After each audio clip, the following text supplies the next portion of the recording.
Hey there everyone, what's up? Back with the second part of Great Battle Full Blast, the Twin Battle Box. And we're not going to be looking at Great Battle Full Blast, that's the previous video. So if you want to check that out, go back one video. But in this case, we're going to be looking at the second game that came as a bonus in the special edition. And probably one of the rarest physical release PSP games in Japan.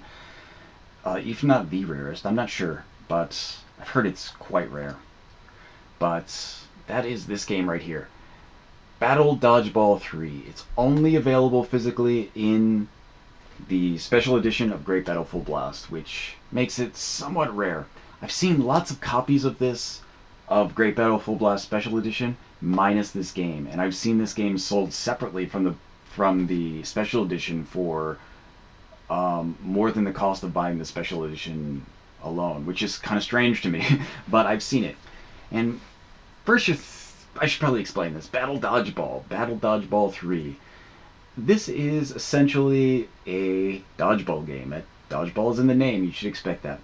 But Battle Dodgeball is actually a series. This is the third game in the series, and the first two are on the Super Famicom. And I have the second one behind me.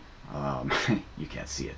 But I do have the Battle Dodgeball 2 on the Super Famicom, and I was pretty excited to get Battle Dodgeball 3.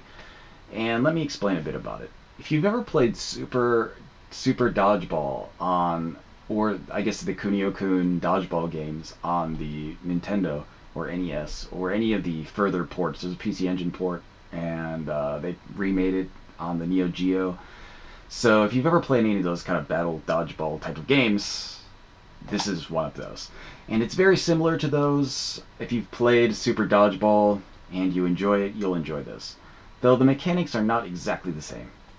So for example, in the normal dodgeball game, you run at certain speeds, and if you get the timing right, you'll do a special move. In this game, there's not that.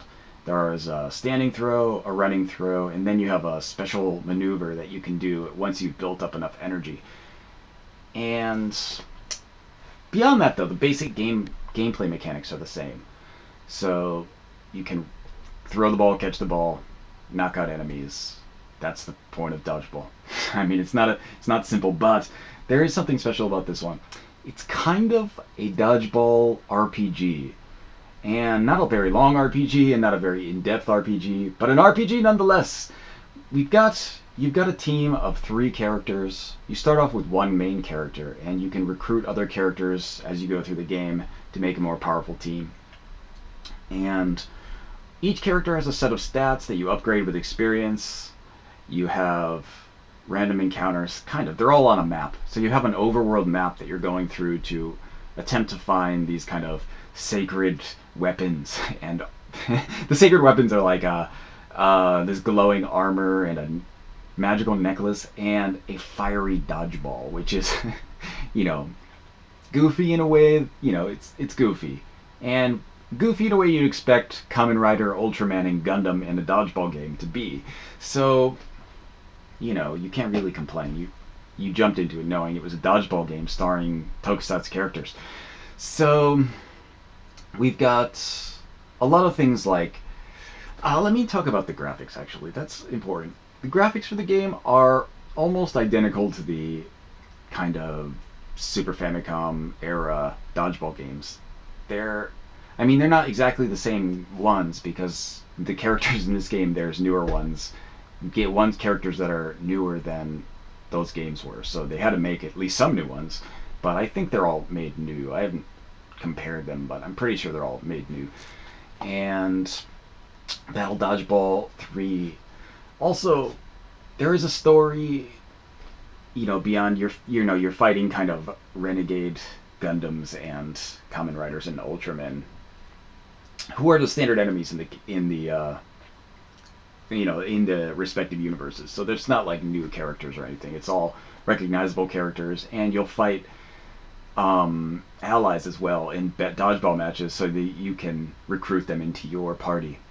Which means, like, generally you'll find that in this game, like, it's kind of an RPG, and you can't change the one main character you've picked. But you can kind of change every other character, and it's beneficial to do so, because every time you get the chance to trade a character, there's always somebody who's way stronger than your other party members, so you're almost always changing out your party. And it's to the point where like you don't really get enough experience without grinding, and I mean like running back and forth on the map and fighting kind of small dodgeball matches to get experience. So you don't really get the kind of, you know, you don't get a character progression in the same way as a normal RPG. For example, your main character will almost definitely always be your weakest character in your party, unless you grind a lot, which isn't recommended.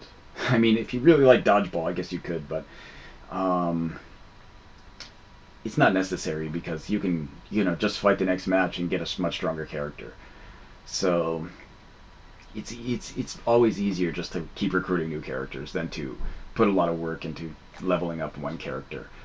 But you know, you'll find that it's beneficial to take all of the experience you get. It's usually like you have to buy your levels at a shop, and when you do that, you'll find that it's beneficial just to spend all those points on the main character and ignore everyone else in the party, because you can swap them out easily for someone who's stronger, whereas you can't swap out your main character. But yeah, this game it's kind of like an oddity. You can actually download it on the Japanese PSN store. It does have a couple extra modes beyond the kind of story RPG mode. It has a league mode, so you have a league that you can go through and fight. You choose a team of 3, and the levels of the enemies don't change. So you will gain experience and you will get stronger, and the enemies won't. So by the end of the league, you're kind of the champion by default, because you can destroy the other teams easily if you level up your party correctly. Well, even if you don't, if you just leveled up one character and used only that one, you'd probably still be able to destroy all the later teams.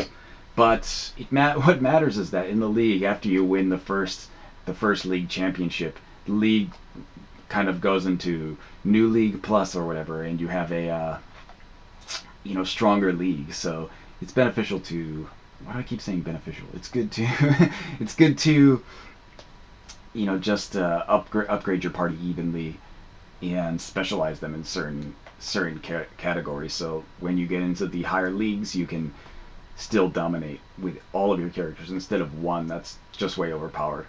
Because if that one dies, you'll basically lose. But the game itself, this game, it's rare and kind of sought after at this point, because, you know, they're obviously not printing it anymore. But it's not that long, actually. I went through the entire RPG story mode and 2 levels of the league in about, I want to say 5 hours. It wasn't that long. But again, I didn't do any grinding. I just went through and relied on not getting killed in the matches. You know, towards the end of the, I'll admit, towards the end of the RPG section, I wasn't leveled up very high, so my attacks did no damage. Like, I just had to like do these kind of gruelingly long dodgeball matches with the overly strong bosses, and hope that I didn't screw up the timing to catch the balls so I could win.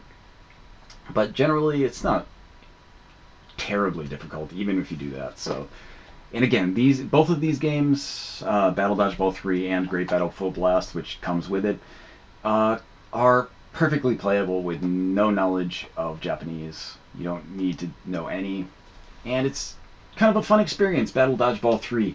And if you're just interested in this game and you don't want to like search around, there's Battle Dodgeball 2 and Battle Dodgeball on the Super Famicom, which are also relatively cheap and essentially the same type of game.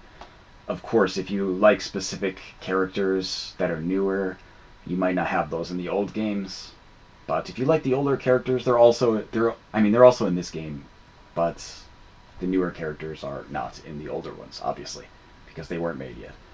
But beyond that, that's Battle Dodgeball. So if you're interested in this game or the other game, I recommend hunting down Great Battle Full Blast, the Tween Battle Box. And it shouldn't be all that expensive. It's not incredibly expensive if you can find it at a shop, but usually online, it's normal people selling it. The Battle Dodgeball seems to be missing in a lot of cases, and people will sell it separately because you can make more money off of it, bizarrely. So if you can find a complete copy for a relatively low price, I'd say I'm sure I paid about $25 maybe for it. If you're interested in that kind of level for these two games and they sound interesting to you, definitely pick it up. If you find it for much more, the highest I'd probably go would be about 30. For now, I mean, eventually it's going to get a lot more expensive, I think, because of the rarity of Battle Dodgeball 3.